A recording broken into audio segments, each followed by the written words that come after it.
Halo semuanya, apa kabar? Selamat datang di Akademi Edu Kreator yang ketiga. Nah, jadi walaupun acara kali ini kan kita masih online, tapi kita lihat keadaan tuh udah semakin membaik. Dan seharusnya akan semakin membaik dan bikin kita semakin semangat. Jadi kenalin, nama gue Enrico Jonathan, Creativity Kobisa, yang juga sering muncul di Short Kobisa ataupun di YouTube gue sendiri, Enrico Jo.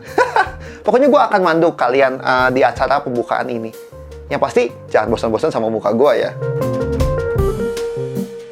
Dari 2 tahun lalu, Kobisa bareng Kementerian Pendidikan dan Kebudayaan, bareng LIPI dan juga bareng YouTube Learning, bikin si Akademi Edu Kreator ini. Yang tujuannya apa?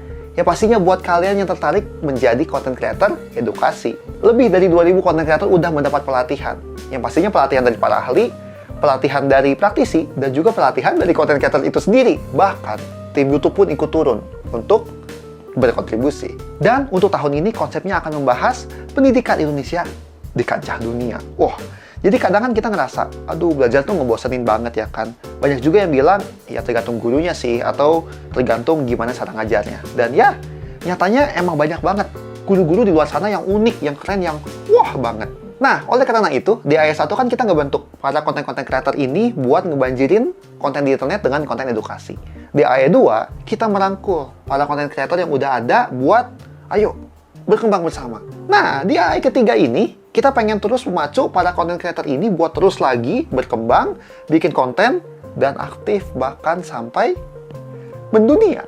Untuk membuka Akademi Edu Kreator 2022, Kobisa bekerjasama dengan Kemedikbud, BRIN, dan YouTube Learning mempersembahkan konferensi pendidikan berjudul Pendidikan Indonesia di Kancah Dunia, di mana kita akan membawakan 3 topik yang gila banget.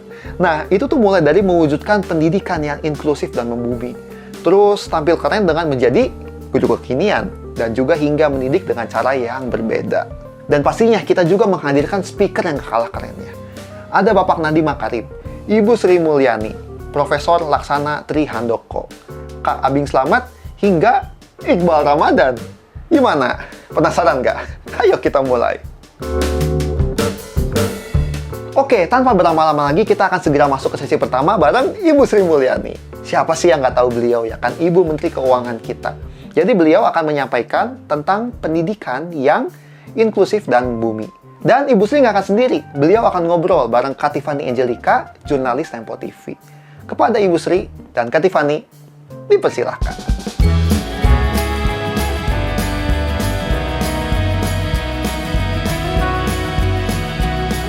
Halo semuanya, apa kabarnya nih para guru, murid, dan juga kreator di luar sana? Saya Tiffany Angelica yang akan memoderatori talks pertama dengan topik mewujudkan pendidikan yang inklusif dan membumi. Selamat datang di Akademi Edu Kreator 2022. Senang banget nih hari ini saya sudah ditemani dengan sosok perempuan yang luar biasa. Ayo tebak siapa? Ibu Sri Mulyani Indrawati selaku Menteri Keuangan Republik Indonesia. Langsung aja nih, kita sudah bersama dengan Ibu Sri. Halo Ibu. Halo Tiffany. Apa kabar Bu? Alhamdulillah baik. Ya. Terima kasih udah menyempatkan waktu buat ngobrol-ngobrol dan sharing sama kita Bu. Senang. Nah Bu, aku tuh penasaran. Jadi kemarin lihat-lihat di Instagram, ada orang yang ngomong gini, Bu kenapa sih pajak atau skill mengatur keuangan atau membuat sebuah usaha tuh nggak dimasukin ke pendidikan kita sehari-hari atau di sekolah nih. Yeah. Nah, menurut Ibu tuh seberapa penting sih sebenarnya skill itu untuk masuk ke pendidikan formal? Dan kalau misalnya dimasukin tuh biasanya di jenjang apa sih Bu seharusnya? Iya. Sebetulnya kalau kita bicara tentang pajak, itu nggak boleh cuman dilihat sebagai oh ini masalah uang, kewajiban bayar gitu ya. Tapi kalau di semua negara yang lebih maju, mereka itu meletakkan pajak di dalam konteks kalau kita bernegara. Kalau negara ini adalah sebuah negara yang merdeka, ya, berdaulat, dan kita ingin memiliki cita-cita mencapai suatu tujuan, menciptakan masyarakat adil makmur, kita menciptakan suatu negara yang beradab, yang maju, yang modern. Maka pasti untuk mencapai cita-cita itu dibutuhkan suatu sumber daya gitu. Nah, negara rakyatnya dengan rakyat atau warga negaranya tentu memiliki sebuah ikatan, ya kan? Hubungan antara rakyatnya dengan negaranya itu ada kontrak. Tuh. Kontraknya adalah kalau aku membentuk sebuah negara kesatuan Republik Indonesia, kita sama-sama kontraknya apa nih? Kontraknya ingin mencapai cita-cita bersama nih, yaitu pengen membuat rakyatnya maju itu. Nanti dengan pendidikan, dengan kesehatan, dengan program-program. Nah, untuk mencapai itu, makanya kemudian negara yang memiliki pemerintahan berkontrak dengan rakyatnya. Yuk kita sama-sama mencapai itu. Jadi ibaratnya jangan sampai ya udah aku udah milih presiden, ya presiden aja yang mikirin sendiri, saya sih suka-suka sendiri, kan nggak gitu. Tapi ini kontrak yang harus dijalankan. Implikasi dari kontrak ini adalah pajak. Ya. Karena tadi aku udah milih pemerintahan dan pemerintahan ini demokrasi dan kita akan mencapai cita-cita itu. Untuk mencapai cita-cita dibutuhkan sumber daya. Sumber daya itu dikumpulkan dari mana? Ya dari rakyat kita sendiri. Dalam bentuk apa? Pajak. Dalam bentuk kegiatan apa lagi? Kegiatan yang memiliki nilai ekonomi yang diatur oleh undang-undang. Nah, gimana kalau rakyatnya nggak mampu, masih miskin? Ya mereka nggak bayar pajak. Dia diberikan bahkan bantuan, negara hadir dalam bentuk pendidikan, kesehatan, bahkan memberikan gizi tambahan dan yang lain-lain. Kalau rakyatnya sudah makin makmur, dia membagi dari sebagian pendapatannya. Kalau dia ada perusahaan-perusahaan yang berusaha di Indonesia dan menghasilkan pendapatan, dia membagi dari bagian pendapatannya itu dalam bentuk pajak tadi. Nah, tadi pertanyaannya, rakyat kayaknya nggak tahu Indonesia terus terang, ya peranan pajak itu sampai dengan hampir 50 tahun pertama Indonesia merdeka tidak pernah diedukasikan ke masyarakat. Jadi sebagai sebuah negara merdeka yang akan merdeka 77 tahun ini, sebetulnya edukasi ke masyarakat mengenai tadi kontrak antara negara dengan rakyatnya dan bagaimana peranan pajak di dalam kita bernegara itu masih sangat kurang, minim.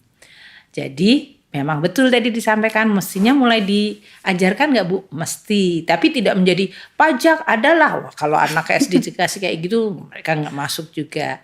Tapi mulai dari keseharian yang disebut ilmu atau pengetahuan kewarganegaraan kalau dulu namanya ya PPKN. Orang menganggap PPKN tuh ngapalin Pancasila, padahal enggak, itu harusnya adalah mendidik anak-anak apa artinya menjadi bangsa Indonesia. Apa artinya hidup di dalam sebuah negara seperti Indonesia? Apa yang dibutuhkan untuk negara ini tetap bisa tumbuh dan menjadi besar dan menjadi maju? Itu yang harus mulai dimunculkan dari anak-anak. Dari mulai dini, tadi pertanyaan sejak kapan, bahkan semenjak TK. Untuk anak-anak yang sudah cukup dewasa, mahasiswa, dan apalagi yang kemudian first time karir atau pekerjaan pertama, maka kalian juga mungkin merasa saya nggak pernah diajarin pertama NPWP, nggak ngerti, nggak tahu bahwa ternyata kalau bekerja dapat income tuh harus bayar pajak. Itu kejadian loh, banyak anak-anak itu merasa bahwa mereka tuh nggak pernah tahu dan nggak sadar bahwa ternyata kalau saya kerja ngapain ya bagian dari pendapatan saya dipotong untuk pajak gitu. Karena pertanyaan ngapain ya itu menggambarkan bahwa dia nggak tahu ada kontrak itu. Nah kalau kontrak kan berarti dua belah pihak Bu. Iya benar. Aku bayar pajak, aku dapat apa Bu? Kan kayak gitu kan sepertinya. Itu sah pertanyaan itu. Sangat sah. Makanya kalau Anda menjadi pembayar pajak, Anda kemudian akan mengawasi negara ini. Karena ini negara kita sendiri nih. Aku udah ikut membiayai loh ya. Terus jadinya apa? Boleh nanya, kenapa infrastrukturnya nggak dibangun? Kenapa kalau dibangun cepat rusak, nggak cepat lagi diperbaiki? Aku udah bayar pajak, kenapa negara saya nggak diurus benar gitu. Nah oleh karena itu, boleh nagihnya melalui memilih pemerintahan yang baik. Nanti milih presiden yang baik, milih partai yang baik, mengawasi presiden dan pemerintahan, mengawasi DPR dan pemerintahan. Itu semuanya adalah apa yang disebut kontrak tadi. Dan pajak adalah bagiannya. Makin Anda membayar pajak, Anda makin merasa memiliki negara ini. Nah, proses pendidikannya itu mulai dari tadi memahamkan masyarakat tentang bernegara sampai kepada cara bayar pajak. Kalau saya punya pendapatan 10 juta sebulan, setahun 120 juta, saya bayar pajaknya gimana? Kan kayak gitu. Itu pun ternyata waktu saya coba jelasin gampang, oh ternyata gitu ya. Ternyata saya pikir kalau 120 juta, kalau saya pajaknya 15%, that's it 15%. Kali 120 juta. Enggak.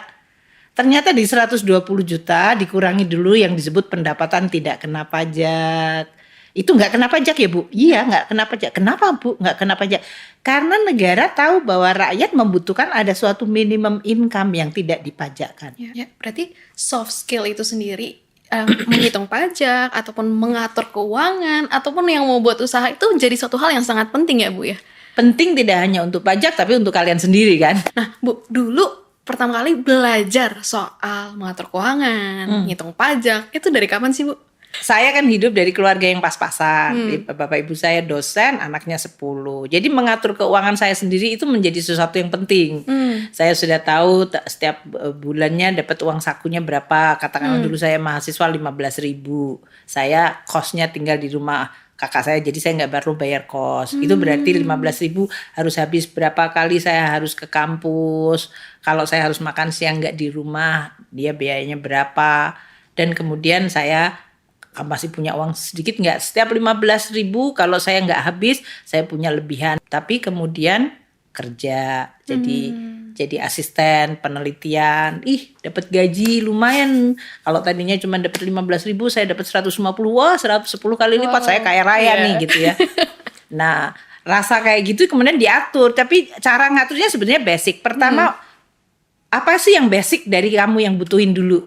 Prioritas kamu, umpamanya kalau saya sekolah ya ke kampus, beli textbook gitu ya, waktu itu fotokopi dulu kan. Kemudian kalau saya ikut ekstrakurikuler, berarti saya harus katakanlah pembeli sepatu untuk main volley, itu udah luxury itu, yang kayak gitu-gitu.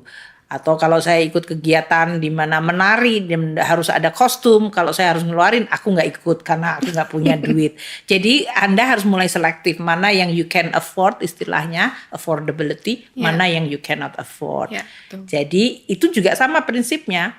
Waktu menjadi Menteri Keuangan juga sama, uang negara berapa, kebutuhannya banyak banget, ya mana yang we can afford, mana yang priority, itu sebetulnya sama. Sekarang kita udah hidup di era yang sangat berbeda, globalisasi. Negara-negara lain, India, Filipina, Vietnam, udah mempersiapkan nih skill-skill untuk para anak mudanya biar bisa bersaing di ranah global. Nah, menurut Ibu, skill apa sih atau apa yang harus dipersiapkan nih untuk generasi muda di Indonesia untuk bisa bersaing di ranah global ini sendiri? Ya kalau kita ngomong global kan berarti kita berasumsi negara-negara itu tidak bersekat-sekat. Arus informasi orang, kemudian kultural, kebudayaan, ilmu, nilai itu bisa bercampur.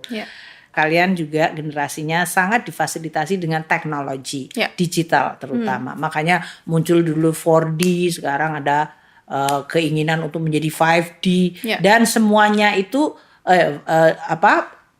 komunikasi dan teknologi digital itu membuat hidup kalian tuh menjadi very fast. Accessibility menjadi luar biasa. Akses informasi, akses terhadap berbagai keinginan ilmu yang Anda inginkan menjadi sangat luar biasa.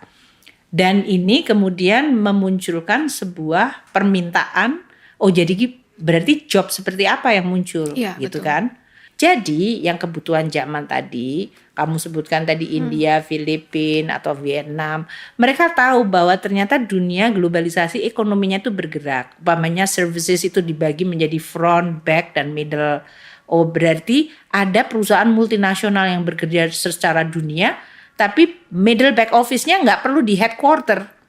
Nah itu yang kemudian India, Filipina itu menyediakan jasa seperti itu. Khusus umpamanya seperti telepon, konsultasi, customer service, itu semuanya dilakukan oleh orang-orang yang ada di Filipina atau di India untuk customer di Amerika Serikat atau di Eropa. Tapi then what is required? Bahasa. Karena kalau ngomong selamat pagi, apa bisa saya bantu? Pasti itu hanya untuk konsumer Indonesia. But if you are going to provide those kind of services kepada yang ada di Amerika Serikat, then you have to speak bahasa Inggris.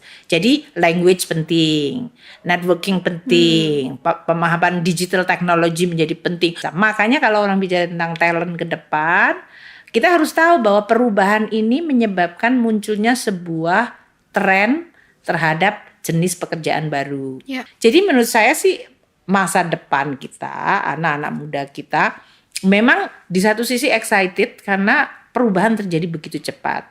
Tapi juga menimbulkan anxiety, kegelisahan karena perubahan yang cepat itu rasanya nggak pernah cukup deh aku nyiapin. Aku lagi nyiapin ini berubah lagi. Aku nyiapin itu berubah lagi gitu.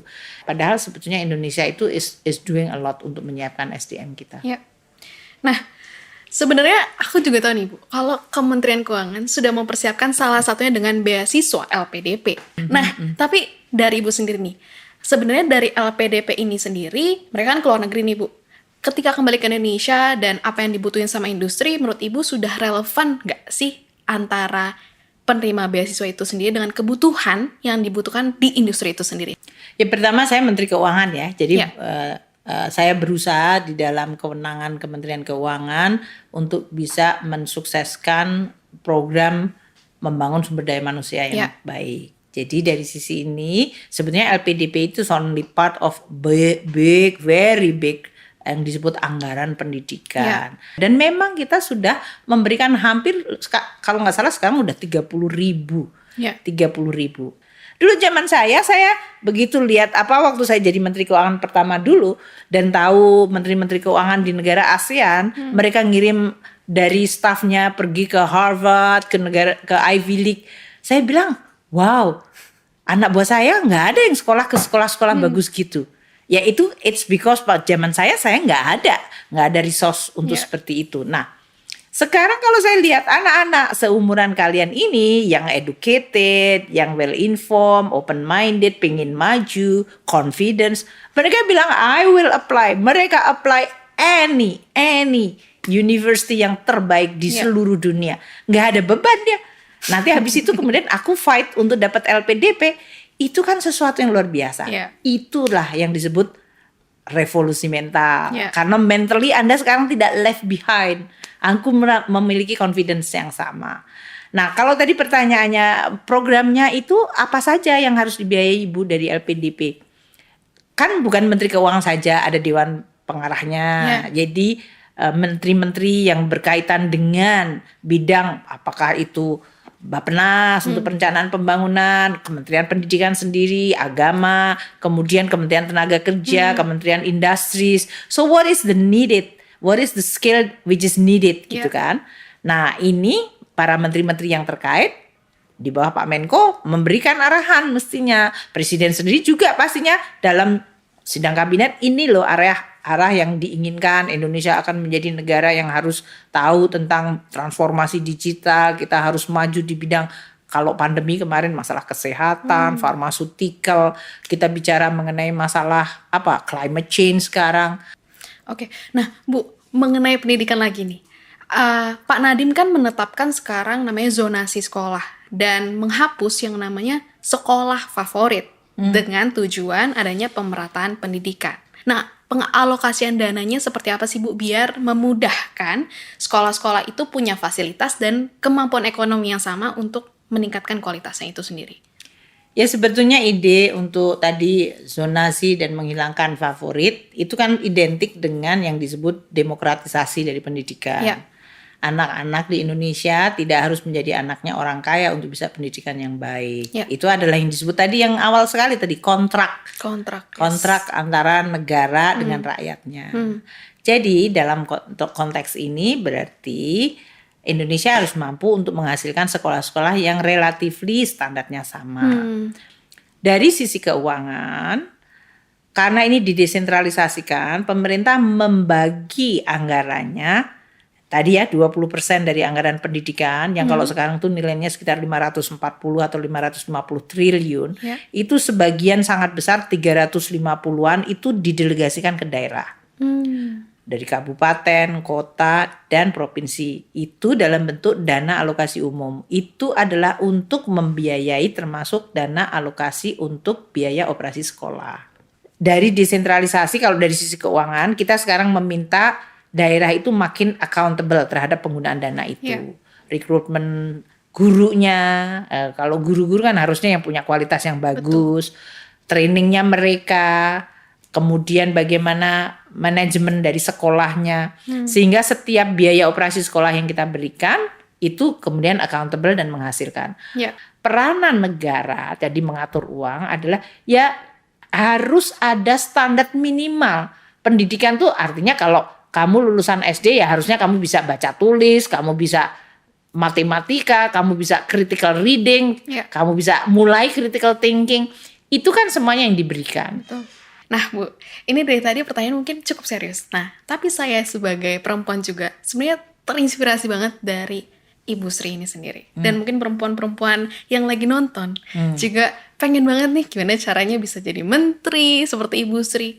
Ada nggak sih, Bu, tips menjadi perempuan yang mungkin definisi sukses sendiri menurut Ibu dan tips Ibu bisa jadi kayak Ibu Sri yang sekarang? Tips sukses ya. Pertama, dari kecil saya itu punya karakter, saya selalu all out dalam melakukan apapun. Artinya aku nggak pernah melakukan sesuatu karena ibu saya nyuruh, kamu harus berenang gitu. Terus terpaksa. Kalau aku nggak suka ya nggak aja. Tapi kalau saya melakukan pasti saya lakukan dengan sepenuh hati. Karena aku dari kecil nggak pernah suka melakukan hal apapun setengah-setengah atau Oke. terpaksa, nggak pernah. Jadi waktu saya sekolah sampai SMA, kemudian saya masuk Fakultas Ekonomi UI, which is kita di keluarga saya nggak ada yang masuk ekonomi waktu itu. Saya masuk pertama kali dan nggak tahu apa yang dipelajari gitu. Tapi begitu once I make that choice gitu, terus saya lihat textbooknya, saya baca, oh it's interesting gitu. Ya. Saya seneng baca and then put all my heart dan pikiran ke situ gitu. Dan saya suka berimajinasi ya dalam hal itu. Sehingga apa yang saya lakukan itu is always saya menyenanginya. Sehingga orang juga ngelihat ini orang kalau kerja kok kayaknya nyenengin gitu. Ya.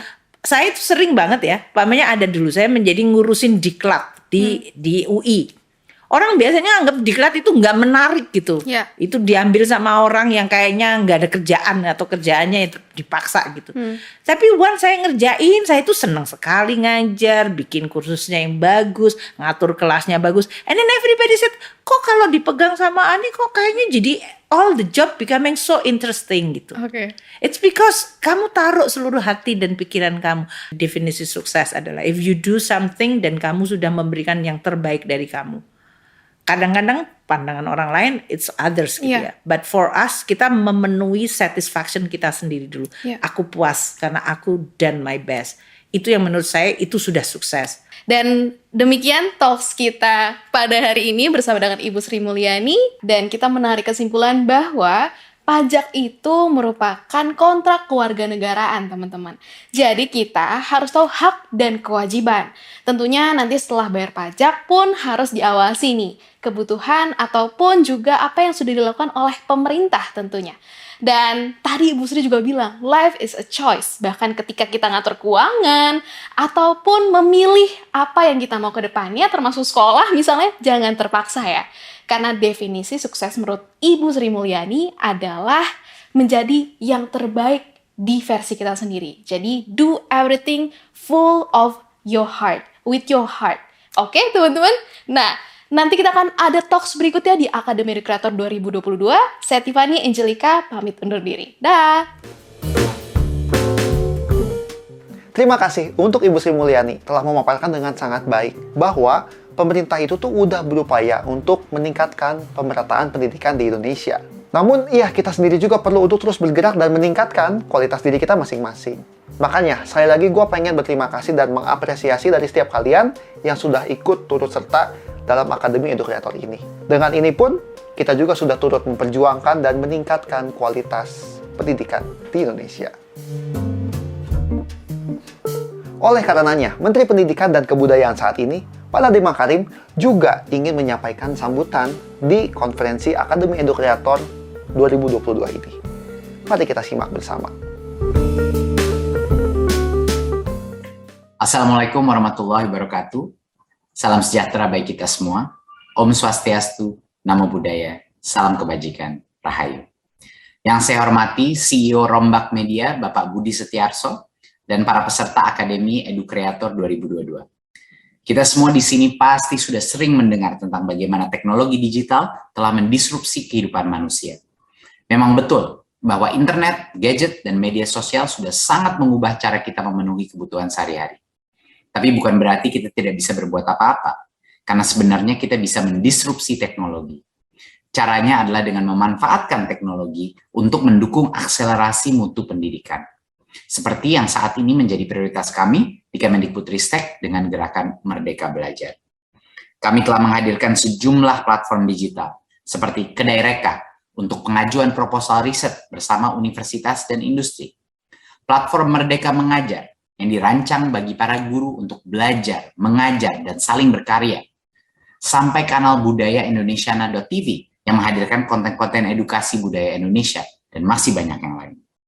Selain itu, menyadari besarnya peran media sosial saat ini, kami juga terus mengencarkan kampanye penguatan karakter profil pelajar Pancasila dengan menjadikan media sosial sebagai kanal komunikasi utama. Kami yakin bahwa cara ini akan membantu generasi muda untuk memahami nilai-nilai luhur Pancasila dan mengimplementasikannya dalam kehidupan sehari-hari. Saya yakin semangat yang sama juga dimiliki oleh para peserta EduCreator 2022. Untuk itu, saya berharap kegiatan ini akan semakin memperkuat upaya kita untuk mengakselerasi peningkatan mutu pendidikan untuk teknologi. Saya ucapkan selamat mengikuti Akademi EduCreator 2022 kepada para pesertanya. Dan saya tunggu inovasi-inovasi baru di bidang teknologi dan media sosial sebagai langkah serentak kita mewujudkan merdeka belajar. Terima kasih. Wassalamualaikum warahmatullahi wabarakatuh. Om Shanti Shanti Shanti Om. Namo Buddhaya. Terima kasih Pak Nadiem Makarim untuk sambutan dan apresiasinya di Akademi EduCreator 2022 ini. Seperti yang Bapak sampaikan, kami yakin dan pasti semangat nih buat bikin inovasi baru di bidang teknologi maupun media sosial melalui karya-karya konten pendidikan yang keren. Jadi sekarang kita akan menuju ke materi selanjutnya. Jadi ini tuh temanya adalah tampil keren dengan jadi guru kekinian. Nah, materi ini akan disampaikan sama Pak Abing Santoso yang merupakan guru kreator seni budaya dan sempat viral. Nih, bayangin, videonya ditonton lebih dari 70 juta orang. Gila banget. Sesi ini akan dipandu sama Kak Indah Syafira yang merupakan konsultan World Bank, sekaligus konten kreator juga. Kepada Kak Indah dan Pak Abing, dipersilakan.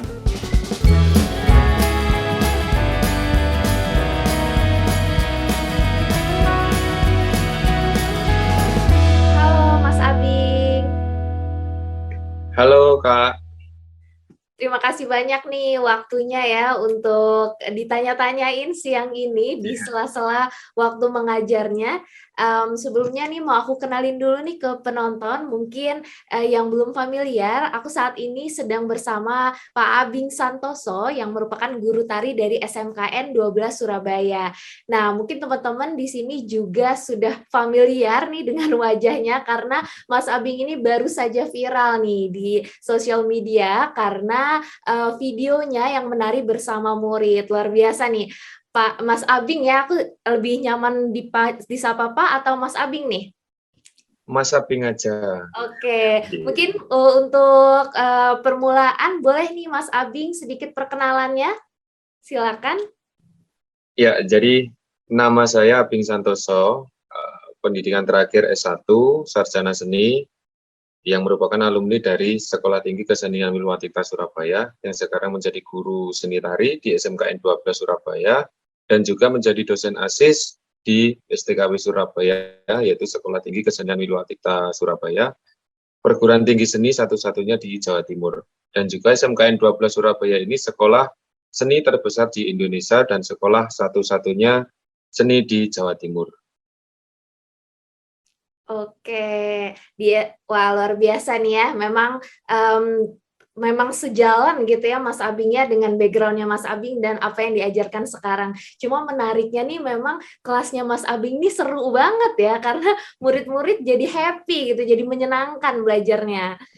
Oke nih, aku mau nanya nih Mas Abing, sekarang kan kita melihat Mas Abing sudah dikenal di kalangan para siswa dan masyarakat umum bahkan di luar Surabaya ya. Bagaimana sih perjuangan Mas Abing selaku guru tari dari awal hingga kini berkarya melalui media sosial? Iya, jadi pertama saya ingin menjadi guru itu semenjak semester 2. Di situ perjuangan saya dari semester 2 sampai semester 6 itu goalnya di semester 6. Jadi semester 6 itu saya sudah dipanggil karena kompetensi dan skill saya mampu sebagai menjadi guru tari. Yang dulunya 2016 masuk itu ya memang pengabdian dulu. Jadi 2016-17 itu 1 tahun tidak digaji, setelah itu 2017-18 itu digaji tapi dimasukkan di gajinya guru ekstra. Jadi yang 1 bulannya mungkin kalau nggak salah waktu itu 150.000. Nah di situ 2018 saya lulus, semester 10 saya lulus, ya agak molor ya lah ya. Nah di situ semester 10 saya lulus, 2018 baru di situ saya dikasih surat keputusan bahwa saya masuk di honorer. Nah di situ baru saya dikasih honor sesuai jam saya. Kalau sebelumnya saya dikasih jam tapi honornya masuk di ekstra. Kalau yang 2016-17 saya dimasukkan di jam pelajaran tapi nggak digaji. Jadi istilahnya pengabdian. Nah di situ 2018 itu saya mulai honorer hingga sekarang. Yang saya rasakan bahwa apa yang saya rasakan itu harus goal di sebagaimana saya dulu menjadi siswa atau mahasiswa, yang artinya harus punya mimpi dan harus punya misi dan visi yang harus kita goalkan, dan perjuangan apa, effort apa yang harus kita jalankan. Mungkin seperti itu. Wah, luar biasa banget nih ya perjuangannya dari 2016 bahkan ya. Dan Mas Abi ini memang ingin sekali mengajar gitu. Bahkan tadi Mas bilang dari semester 2 sudah mulai, akhirnya semester 6 dipanggil dan sempat tidak digaji ya. Bahkan luar biasa nih keinginan dan kesungguhan tekadnya untuk mengajar, patut kita semua apresiasi. Terima kasih banyak Mas Abi udah sharing nih bagaimana perjuangannya. Oke, pertanyaan selanjutnya nih Mas Abi kan pernah menekankan bahwa guru itu harus bisa menerapkan pendidikan yang menyenangkan. Kira-kira menurut Mas Abi seperti apa sih idealnya konsep sebuah pendidikan agar bisa menjadi menyenangkan, dan bagaimana nih peran guru biar bisa memposisikan diri mereka untuk tetap membimbing para murid tanpa membatasi kreativitas mereka? Iya, jadi gini, metode pembelajaran menyenangkan yang saya narasikan itu ada 3, yaitu yang poinnya yang ke-1 itu pendidikan menuntun kodrat mereka peserta didik sebagai manusia. Mereka bukan robot dan mereka bukan istilahnya nun sewu, mereka bukan babu, mereka bukan keset yang disuruh membelikan sesuatu yang orientasinya nilai. Nah, menuntun kodrat bukan kebanyakan menuntut, yang artinya di dalam menuntun kodrat tersebut ada 3, yaitu berubah, berbagi, kolaborasi.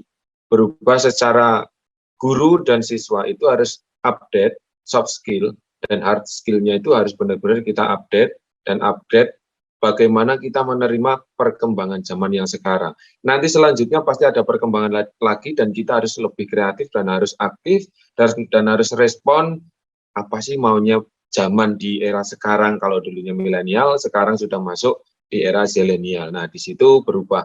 Nah, berbagi secara pengalaman, pengetahuan, wawasan, ilmu-ilmu metodologi yang harus kita sampaikan ke siswa, bukan guru memperjualkan atau memperdagangkan ilmu pengetahuan, yang artinya memperdagangkan itu harus dituntut seperti ini, kalau tidak seperti ini nilaimu akan jelek. Nah, di situ yang menurut saya siswa akan menjadi sekolah itu terpaksa, sehingga apapun kalau didasari dengan terpaksa hasilnya tidak maksimal.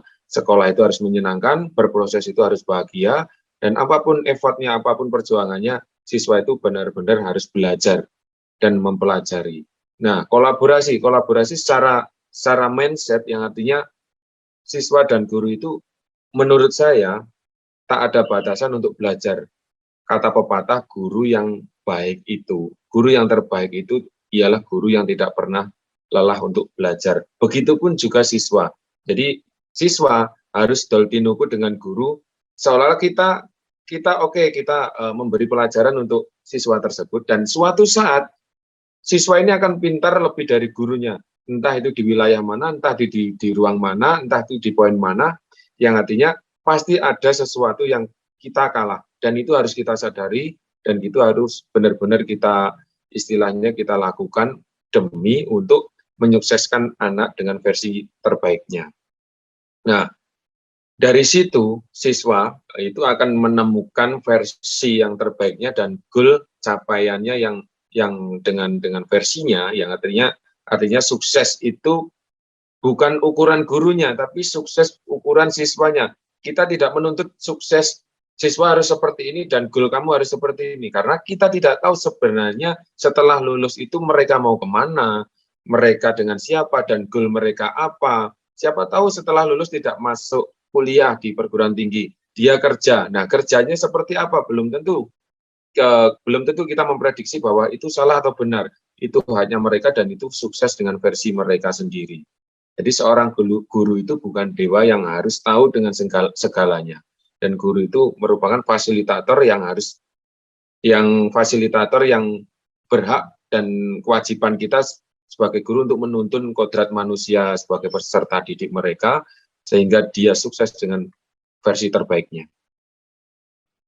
Luar biasa, suka banget nih sama kata-kata Mas Abing tadi, memanusiakan siswa gitu ya. Wah, bener banget sih. Ya, jadi metode pendidikan memanusiakan manusia secara garis besar. Kita sebagai manusia kita punya batasan lah. Tapi kenapa kita membuat perbatasan lagi?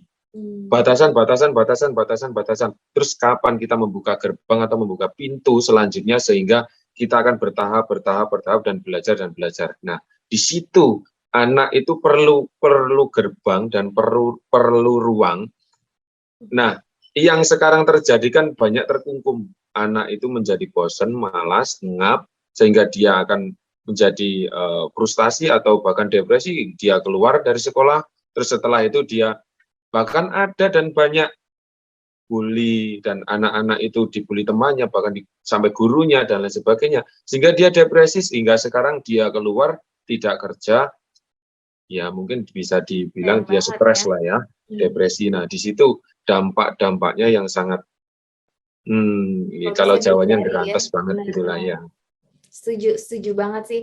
Kalau tadi bisa saya simpulkan, yang ideal gitu itu ya memang guru yang bisa berubah, berbagi dan kolaborasi gitu ya. Iya. Berubah dalam artian adaptif, berbagi, tidak menuntut, tidak komersil gitu tadi kata Mas Abing ya. Betul. Dan yang terakhir tuh kolaborasi. Ini saya suka banget nih, yang dimana bahwa bukan cuma murid yang harus belajar, tapi guru juga terus-terusan belajar begitu.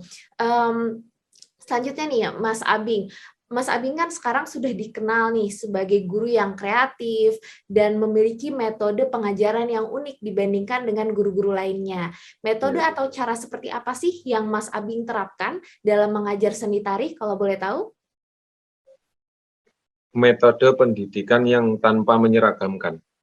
Yang artinya siswa dari misal contoh 30 siswa, kita tidak, menurut saya, kita tidak boleh menyeragamkan mereka harus sama menelan permen kis katakanlah gitu. Dan ya kita seorang guru harus menyiapkan permen relaksa, permen kis dan permen selanjutnya dan lainnya lah gitu.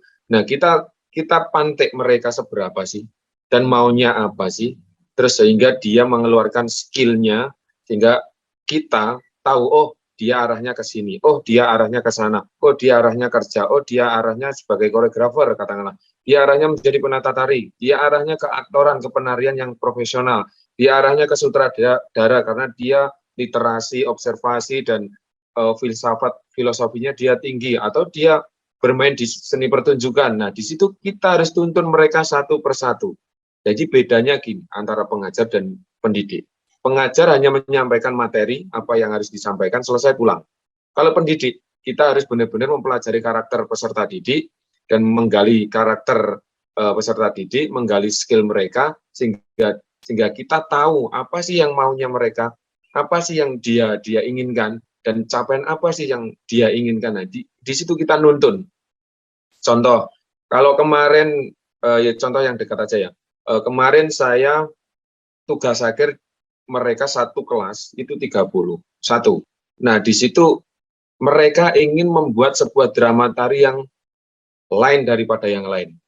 Lain yang daripada yang lain itu bagaimana sih, Rek? Semacam ini, Pak, drama tari dramatiknya yang relate-nya tentang cerita dan aktornya benar-benar karakternya kuat dan bentuk tariannya atau tari kelompoknya benar-benar kuat, menyatu, esensi dan isinya kecekel, istilahnya dapat, dan secara seni pertunjukan juga dapat, iringan artistik, state panggung juga dapat, Nah, itu apakah bisa dikatakan dengan drama tari? Bisa, Pak, karena dramatiknya sangat kental dan ini ceritanya juga. Nah, di situ pantian-pantian itu yang siswa butuhkan. Jadi tidak guru menyeragamkan. Kamu harus drama tari karena drama tari itu gini gini gini gini gini gini. Nah, terus diberi materi, ini materinya drama tari, kamu harus kerjakan. Itu 30 siswa diseragamkan. Siapa tahu dia salah satu siswa ingin menjadi sutradara, bahkan dia ingin menjadi artistik, dia menjadi koreografer. Nah, di situ yang tidak tahu. Nah, dari situ saya tahu bahwa mereka, oh anak dua ini koreografer, oh yang satu ini menjadi penulis naskah, oh yang satu ini menjadi sutradara, oh yang satu ini menjadi pelaku atau keaktoran atau kepenarian. Nah, di sini. Jadi sehingga dia keluar itu sudah membawa bekal gitu. Jadi nggak tetek bongtek ikut angger ikut, itu nggak seperti itu. Jadi kita benar-benar menggali sehingga dia bagaimana pembelajaran saya itu menyenangkan dan terus menyenangkan, bahkan sampai pulang sekolah dia nggak mau pulang. Pernah sampai jam 3 itu kan sebenarnya pulang. Nah, di situ, Mas, kita ngobrol yuk di kantin. Ayo, kantinnya tutup atau buka? Masih buka, kita ngobrol. Sampai maghrib, Mas, kantinnya tutup, kita pindah ke kafe depan sekolah. Oke, siap yuk. Sampai jam 9 malam, Mas, kafe depan sekolah tutup. Ini beberapa anak 2-3 pulang. Tapi yang 27 masih stay, Mas. Enaknya gimana? Kita ke ruang praktek tari sampai jam 12 malam. Oke, Mas, besok lanjut jam 6 lagi ya, ketemu. Sampai seperti itu hampir setiap hari setahun. Wah, keren banget nih Mas Abing ya. Jadi kalau boleh tahu nih Mas Abing, selama Mas tidak menyeragamkan murid gitu ya, tadi Mas sangat acknowledge atau memahami bahwa nggak semua murid itu harus dikotak-kotakan gitu, semuanya harus jadi penari, semuanya harus jadi koreografi gitu, tapi memang masing-masing. Boleh cerita nggak sedikit Mas, apa sih tantangan yang pernah Mas Abing hadapi, atau pengorbanan-pengorbanan seperti apa, misalnya tadi waktu gitu kan, atau apakah ada tantangan lainnya saat mengusahakan agar tidak menyeragamkan murid ini? Ya, tantangannya sakitnya omongan tetangga. Gimana tuh? Itu sakitnya itu pasti ada karena kita Indonesia ya kan. Jadi itu pasti ada, setuju dan tidak setuju, iri, dengki, benci, itu pasti ada dan perlu kita sadari dan harus kita sadari bahwa itu harus ada. Karena itu pemantik bahwa kita harus seperti apa dan langkah kita harus bagaimana dan kita capaiannya seberapa. Itu langkah-langkah yang harus kita lewati. Bahwa kalau saya sulitnya mungkin di situ ya, menurut saya. Tapi untuk kesulitan di lapangan, insya Allah sampai hari ini belum ada. Nah, kesulitannya di situ karena kekuatan saya hanya itu tadi. Saya hanya paling bawah sendiri karena status saya masih honorer. Tapi kalau saya untuk kreativitas dan karya-karya saya dan karya murid yang saya bimbing, saya nggak mau kalah. Mungkin seperti itu. Oke, tantangannya ternyata bukan di Mas Abing harus mengorbankan waktu atau lainnya, tapi malah dari faktor luar gitu ya, luar biasa. Iya, karena salah satu contoh kayak gini. Saya punya istri juga anak. Saya 3 minggu nggak pulang karena saya domisili di Surabaya, istri saya di Lamongan. 3 minggu atau 1 bulan itu nggak pulang. Nah, yang sebenarnya 1 minggu harus pulang, dan itu demi anak-anak. Nah, di situ istri saya bahkan pernah dulu, tapi mungkin 3 tahun terakhir mungkin. Nah, dulu pernah bilang, ini kok nggak pulang kenapa? Di sana ada apa, dengan siapa? Terus ya gitulah ya pikiran Macam orang. lah ya, pikiran perempuan. Macam gitu. Saya cuma jawab, saya ingin mengekspresikan anak-anak agar membuat karya yang lebih bagus. Dan kalau bisa, ini tolong dijaga. Kalau tidak bisa dijaga, ya sudah, saya berhenti menjadi pendidik. Itu dari situ keluarga saya sudah terbuka kayak gitu. Jadi saya meyakini itu sebenarnya itu gampang dan mudah. Cuman yang sulit itu tadi. Soal ekonomi pun saya juga alhamdulillah bisa memanage meskipun tidak cukup dengan gaji honorer ya kan. Dengan waktu yang sampai malam, sampai pagi di sekolahan ya harus berpikir kreatif, harus mempunyai ide garap, ide gagasan, harus bernarasi yang macam-macam, harus kreatif, itu nggak sulit sebenarnya. Ya cuman kita harus apa ya, among roso kalau Jawanya bilang itu. Ngemong roso antara siswa dan murid itu gimana menjalin chemistry yang baik gitu. Luar biasa. Nih kalau dari sisi teori nih ya, tadi yang menyeragamkan murid memang itu ada namanya tuh approach student centered, Mas. Jadi ya Yap. memang pendidikan atau yang mungkin lebih dikenal pendidikan yang berpusat pada murid. Nah, pendidikan yang berpusat pada murid ini bisa diterapkan jika kita mendukung lingkungan belajarnya untuk meningkatkan keterampilan dan minat masing-masing tiap anak. Dan ini yang sudah Mas Abing lakukan ya selama mengajar dan bahkan rela mengorbankan waktunya gitu ya untuk berkumpul bersama keluarga atau waktu yang memang di luar dari jam mengajarnya. Luar biasa nih Mas Abing, semoga bisa menjadi contoh ya bagi para pendidik lainnya untuk tetap semangat, untuk selalu kreatif, untuk selalu apa ya, mengizinkan anak-anak itu untuk berkreativitas gitu, tidak mengkotak-kotakkan, tidak menseragamkan peserta didik. Iya. Terakhir Mas Abing, mau nanya, Mas Abing kan memiliki cerita yang unik ya sebagai seorang yang banting setir bisa dikatakan untuk mulai mempelajari seni tari di bangku SMK, dan hal itu bukan pengalaman yang mudah tentunya. Namun ada sosok guru yang selalu mendorong dan mengayomi Mas Abing untuk terus berjuang. Boleh cerita mungkin bagaimana cara Mas Abing atau guru lainnya dapat selalu menjadi sosok inspiratif bagi para murid pada saat ini? Ya, jadi dulu saya masuk di sebelum SMK itu SMP SD itu saya anak angon kebu kalau bahasa Jawanya. Jadi setiap harinya itu mencari rumput, kalau bahasa Jawanya ngarit. Itu setiap hari pulang sekolah seperti itu, pulang sekolah seperti itu, malamnya belajar. Tapi yang saya pelajari bukan seni tari. Yang belajar dengan yang diajarkan di sekolah itu dan PR dan tugas-tugas itu. Nah, di situ saya mau masuk SMK itu sebenarnya sudah masuk SMK di SMK 1 Blitar yang kalau nggak salah jurusannya itu waktu itu di listrik. Nah, itu sudah diterima nomor urut 6 kalau nggak salah dari ribuan gitu. Nah, karena danem atau peringkat itu saya lumayan baik lah ya. Nah, seperti itu. Nah, jadi ada dua teman yang mengajak saya ke Surabaya, sekolah di Surabaya. Saya senang karena saya ingin mendapat pengalaman yang baru, wawasan dan pengetahuan yang baru. Itu saya sangat senang, tapi saya tidak tahu bahwa itu sekolah seni tari gitu. Jadi saya nggak tahu, kirain ya saya di SMK sama kayak di SMK 1 Blitar kayak gitu. Jurusannya mesin atau jurusan listrik dan lain sebagainya seperti itu. Nah, tapi teman-teman itu istilahnya apa ya, bujuk ngapusi kan gitu.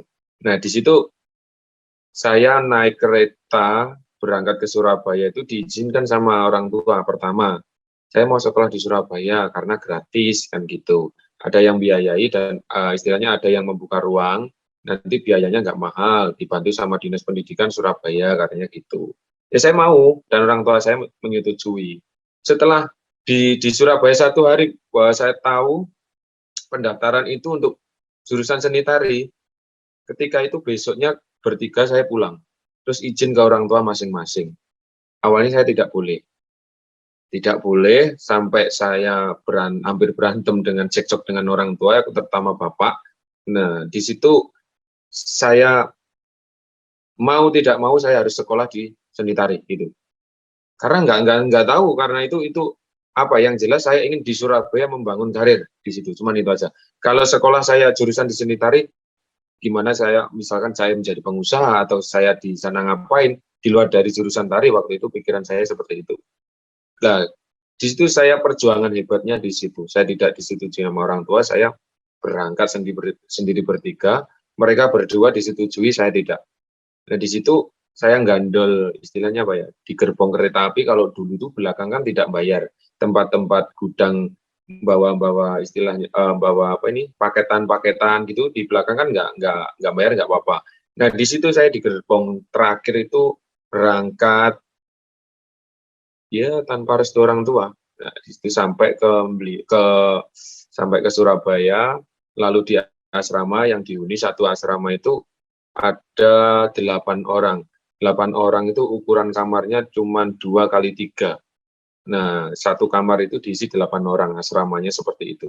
Itu saya hidup selama 1,5 tahun. Setelah itu saya, alhamdulillah, di sisi sakitnya saya dan perjuangan itu, saya selama masuk di SMK Seni Tari itu, saya setiap malam belajar. Meskipun saya kesakitan karena penyakit itu, saya tetap belajar menari. Setiap hari saya menari 2010 itu. Nah, di situ setahun setengah, kelas 2, semester 2, saya alhamdulillah mendapat job. Alhamdulillah terus mendapat job, lalu saya pindah kos. Jadi saya mendapat kos itu alhamdulillah. Setelah itu saya membangun karir, saya belajar dan belajar. Saya pertama kali ingin menjadi penari profesional. Itu. Terus yang kedua saya lulus, alhamdulillah saya goal diundang di TVRI waktu kelas 3 awal kelas 3 saya diundang di TVRI itu, baru orang tua saya datang ke Surabaya menangis bahwa Anda berhasil kayak gitu. Artinya bisa bangga orang tua membawa nama keluarga yang baik, yang artinya bisa masuk TV waktu itu. Nah, di situ saya terus semakin semangat sampai kelas 3 itu saya alhamdulillah sudah didok sama guru yang menuntun saya mulai kelas 1. Itu masuk di asrama saking kasihan mungkin sama saya. Itu hampir setiap hari dikasih beras sampai kelas 3 itu. Dikasih beras, kasih piring, kasih gelas, kasih sendok, garpu, dan lain sebagainya. Ada buah, dikasih buah, terus menyupport. Seperti itu sampai kelas 3 mau lulus, dan saya benar-benar didok, Le, kamu pantas menjadi penari profesional. Kamu harus, misalkan kamu melangkah ke tingkat jenjang selanjutnya menjadi penata tari, kamu bisa. Oke, berarti saya harus ke tataran penata tari. Nah, setelah itu kelas semester 1 itu saya alhamdulillah 6 bulan itu saya menggeluti main ke Banyuwangi, main ke Malang, main Madura, main ke daerah Mataram, daerah Pandalungan, Karisidenan, Surabaya, Jawa Tengah, Jogja, itu saya main selama 6 bulan itu. Saya nggak peduli kuliah atau enggak. Yang jelas saya harus mengejar target, harus menjadi penata tari.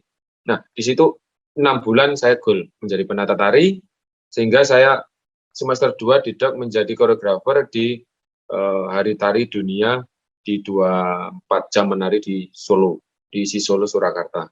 Setelah itu saya baru punya mimpi tadi, yang saya ceritakan mulai semester 2, menjadi guru. Selain menjadi guru itu proses saya harus ke tahap selanjutnya. Setelah koreografer saya harus bisa menjadi asisten sutradara. Setelah itu bisa, alhamdulillah bisa, harus naik menjadi sutradara. Nah, setelah menjadi sutradara seni tari, saya harus bisa menulis naskah. Banyak literasi, banyak buku yang harus baca dan mencari, banyak observasi dan banyak koneksi-koneksi yang harus saya bangun. Nah, di situ saya sekarang sudah mencapai tataran ingin belajar ke seni pertunjukan. Nah, di situ alhamdulillahnya orang tua sudah mulai senyum waktu semester 2 itu, sehingga sekarang sudah tertawa lah mungkin beliau. Itu kebanggaan sendiri bahwa orang tua yang awalnya tidak setuju, tidak merestui, yang hingga sekarang beliau sudah bahagialah mungkin seperti itu. Nggak tahu lagi dalam hatinya orang tua, saya memang nggak tahu ya. Nah, mungkin seperti itu sih Kak, pengalaman yang mungkin itu pahit, juga dibilang pahit. Apapun perjalanannya, ya kita harus capek. Kita harus butuh effort untuk kesuksesan tersebut, bahwa sukses yang kita bangun ini harus goal dengan versi kita, bukan versi mereka, kamu, Anda, yang di belakang tetangga, atau siapapun, bahwa sukses itu versi kita masing-masing. Apapun yang terjadi, salah itu harus kita lakukan, bahkan perlu kita cari salahnya kita itu di mana. Ya, kita tidak menolak bahwa kita tidak pernah salah gitu, tidak, karena kita harus mencari salah bahkan gitu. Mungkin seperti itu Kak. Wah, kalau boleh tahu nih Mas Abing memang dari kecil emang suka menari atau baru belajar karena ya masuk SMK menari itu? Iya, dari masuk SMK itu, dari kecil saya ngarit Mbak. Luar biasa ya ini. Iya. Apa kalau dari istilah teorinya nih growth mindset ya. Nih Mas Iya, Abi ini bener-bener contoh orang yang punya growth mindset nih teman-teman. Karena pertama tadi keluar dari zona nyamannya gitu ya, iya, menghadapi segala tantangan, tantangan finansial, tantangan nggak direstuin orang tua, iya, banyak banget tadi saya sampai iya, terharu gitu ya, sampai kena penyakit, sampai iya, macem-macem nih perjuangannya pahit banget ya Mas Abi. Tapi Mas Abing tetap berjuang dan yang paling penting itu mempelajari skill baru ya. Orang-orang yang punya growth mindset ini percaya bahwa memang semua skill atau semua ilmu itu asalkan kita mau usaha, asalkan mau meluangkan waktu untuk belajar tuh pasti bisa dipelajari. Ini contoh nyata orang-orang yang punya growth mindset nih, luar biasa ya Mas Abing. iya, Terima kasih banyak buat sharing-sharingnya ya. Tadi saya banyak banget nih dapat insight baru nih dari pengalamannya Mas Abing gitu. Ini mungkin iya, juga jadi pelajaran nih buat teman-teman di sini yang lagi nonton, misalnya menginginkan sesuatu tapi belum direstuin orang tua, pengen keluar negeri, pengen ambil jurusan teknik tapi perempuan, pengen ambil jurusan tari, atau pengen ambil jurusan kesenian gitu tapi tidak direstui orang tua, nih jangan menyerah teman-teman. Mungkin yang pertama tadi komunikasinya belum lancar, atau yang kedua mungkin memang perlu dibuktikan aja nih kayak Mas Abi, nanti seiring berjalannya waktu orang tua juga pasti mengerti gitu kalau memang ini jalan kita, dan kalau kita berjuang sungguh-sungguh mencapai kesuksesan pasti orang tua juga akan bangga dan lulus sendiri gitu ya Mas Abi. iya. Iya, jadi kalau boleh bicara, mungkin ada statement yang itu merupakan prinsip. Jadi barusan nemu, Kakak Indah Gimana bilang tadi gimana? barusan nemu. Jadi tanda kutip sejarah, aku terjaga lalu mengingatmu. Tanda kutip lagi bawahnya cinta, yang artinya sejarah manusia itu kita perlu bedah dan perlu kita bongkar. Seperti apa sih kesalahan kita harus kemana, kita dengan siapa, harus goal seperti apa, harus punya mimpi. Aku terjaga karena saya terjaga dengan orang tua meskipun tidak direstui, apapun itu anak. Dan saya punya Tuhan. Saya merasa terjaga, dan meskipun saya waktu itu tidak punya teman, pasti ada yang memperhatikan. Dan lalu mengingatnya. Dari setelah sejarah dan terjaga ini saya mengingatnya, saya mendapat cinta di situ. Cinta terhadap negara, artinya cinta terhadap negara itu untuk seni dan tradisional seni dan budaya Indonesia, dan cinta terhadap keluarga, cinta terhadap harga diri sendiri, dan cinta kehormatan terhadap orang lain, dan banyak cinta yang harus saya jaga. Tentunya yang sekarang ini cinta untuk keluarga baru saya, yang artinya keluarga istri dan anak itu yang harus saya banggakan, orang tua dan sekaligus teman-teman dan seprofesi itu harus didasari dengan cinta apapun itu. Wah, luar biasa banget nih. Berat ya filosofinya, tapi ngena banget nih, Mas Abing. Oke, mungkin terima kasih banyak nih ya, Mas Abing. Mungkin bisa aku sedikit simpulkan, banyak banget yang kita bisa pelajari dari Ya, perjalanan dan perjuangannya Mas Abing ini sampai saat ini gitu ya. Kita bisa lihat bagaimana sosok guru yang begitu tulus, sosok guru yang benar-benar ingin menjadikan peserta didiknya sukses gitu ya, walaupun harus banyak perjuangannya. Kita juga bisa belajar dari Mas Abing bahwa perjuangan itu nggak ada yang sia-sia asalkan kita mau usaha. Perjuangannya Mas Abing ini luar biasa ya teman-teman. Kita tahu dari SMK, dari masuk pertama sekolah menengah, beliau sudah banyak banget tantangannya, hingga pada saat lulus pun ingin bekerja pun sebagai guru, beliau masih menghadapi banyak tantangan dan ya. perjuangan. Tapi ternyata memang tidak ada yang sia-sia ya, namanya usaha. Luar biasa, sukses terus buat Mas Abing. Semoga bisa Terima kasih, Kak. menginspirasi banyak peserta didik maupun guru-guru lain nih untuk terus Ya, kreatif, untuk terus memberikan ruang bagi peserta didik kita amin. biar tidak tertekan gitu ya, tadi memanusiakan Betul, manusia gitu, biar nggak betul. tertekan, biar belajarnya happy, biar belajarnya tuh dari hati gitu. Ya. Mungkin ada statement terakhir nih Mas Abing, boleh untuk murid-murid maupun untuk guru di luar sana. Silakan Mas Abing. Selain metode pendidikan, saya punya statement untuk melestarikan atau kelestarian seni dan budaya Indonesia. Cintai seni dan tradisimu, seni dan budaya Indonesia, sebelum itu dicintai oleh orang lain. Gitu. Terima kasih banyak. Wah, luar biasa nih. Nasionalisnya juga tinggi sekali nih Mas Abing. Sukses terus ya Mas Abing. Salam satu. Semangat terus mengajar. Ditunggu nih konten-konten selanjutnya ya. Dan capaian-capaian selanjutnya. Semoga bisa mengambil banyak pelajaran dari Mas Abing hari ini. Terima kasih Mas Abing untuk kesediaannya jawab-jawab pertanyaan saya yang lumayan banyak ya. Semoga sukses selalu. Terima kasih. Salam hormat santun, terima kasih. Terima kasih kepada Pak Abing yang udah nyampein materi yang wah luar biasa banget. Dan pastinya kita setuju lah. Dan gue pun setuju kalau cara belajar ya jangan cuman metodenya yang lama-lama aja. Dan ya seiring teknologi terus berkembang, itu tuh bikin selera kita jadi berubah-ubah. Bener nggak? Dan pastinya juga ada nggak yang kayak gini? Kalian tuh lebih banyak belajar dari sosmed ketimbang dari sekolah. Ayo ngaku, siapa yang kayak gitu? Udah, jangan pada berantem. Jadi kita simak dulu aja nih sambutan berikutnya dari Kepala Badan Riset dan Inovasi Nasional, Bapak Tri Laksana Handoko. Kepada Pak Handoko, kami persilahkan. Assalamualaikum warahmatullahi wabarakatuh.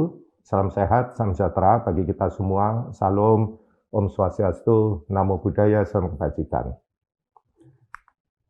Saya Laksana Tri Handoko, Kepala Badan Riset dan Inovasi Nasional, sangat mengapresiasi Akademi Edu Kreator 2022 sebagai sebuah platform edukasi sains yang merangkul generasi muda dengan konten ilmiah populer. Kawan-kawan pencinta ilmu pengetahuan, bangsa kita tengah bersiap untuk menyongsong era baru pasca pandemi COVID-19. 2 tahun lalu, kita berada dalam kondisi yang tidak menentu karena pembatasan sosial. Kondisi yang juga dialami para pemangku kepentingan kita, termasuk para periset, praktisi pendidikan, para edukator, dan kita semua. Namun perlahan kita bangkit, beradaptasi, sekaligus berevolusi berkat peran teknologi digital. Kini pesatnya kemajuan teknologi digital mampu menghadirkan beragam konten edukasi hingga ke pelosok daerah. Kami, para pegiat ilmu pengetahuan dan teknologi, tentu saja menaruh harapan besar kepada para konten kreator, teman-teman semua. Kami sadar bahwa komunikasi menjadi kunci dalam pemanfaatan riset yang lebih luas. Para peserta Akademi Edu Kreator yang berbahagia, yang saya banggakan, BRIN juga terus berupaya menghadirkan riset dan inovasi ke tengah masyarakat dengan melibatkan para edu kreator seperti teman-teman di sini. Kehadiran konten kreator tentu menjadi energi positif untuk kami agar kita bersama-sama menyuguhkan literasi ilmu pengetahuan yang lebih berkualitas melalui kanal-kanal digital. Sebelum saya tutup, saya sampaikan juga bahwa BRIN memiliki program akuisisi pengetahuan lokal, di mana BRIN dapat membeli secara lepas dan membuatnya menjadi public domain dari berbagai konten yang terkait dengan ilmu pengetahuan dan teknologi. Silakan Bapak Ibu, teman-teman untuk bisa mengakses website di BRIN untuk mendapatkan informasi lebih lanjut. Sebagai penutup, apresiasi setinggi-tingginya kami berikan kepada penyelenggara dan seluruh peserta akademi yang memiliki passion terhadap perkembangan riset dan inovasi di Indonesia. Selamat mengikuti Akademi Edu Kreator, sukses untuk kita semua. Salam BRIN, wassalamualaikum warahmatullahi wabarakatuh, Om Santi Santi Santi Om. Baik, terima kasih atas sambutan dan apresiasi dari Pak Handoko. Seperti yang Pak Handoko tadi katakan, kita tuh para edu kreator punya peran penting nih dalam mengembangkan ilmu pengetahuan. Gimana caranya? Yaitu dengan membantu menyampaikan hasil penelitian maupun penemuan tadi, biar mudah dipahami dan enak dicerna.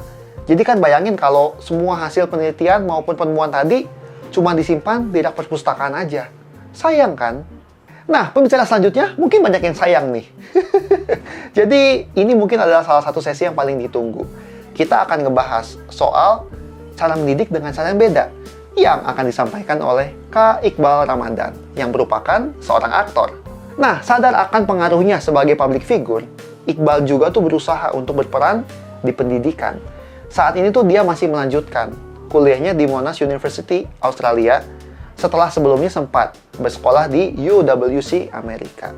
Nggak usah lama-lama ya, kalian pasti udah gak sabar. Kayaknya udah banyak nih yang mantengin di kolom komentar ya kan. Mari kita akan sambut materi selanjutnya bersama Iqbal Ramadan yang akan dipandu oleh alumni Akademi Edukator 2, yaitu Kayanaya Sofia. Waktu dan tempat dipersilahkan.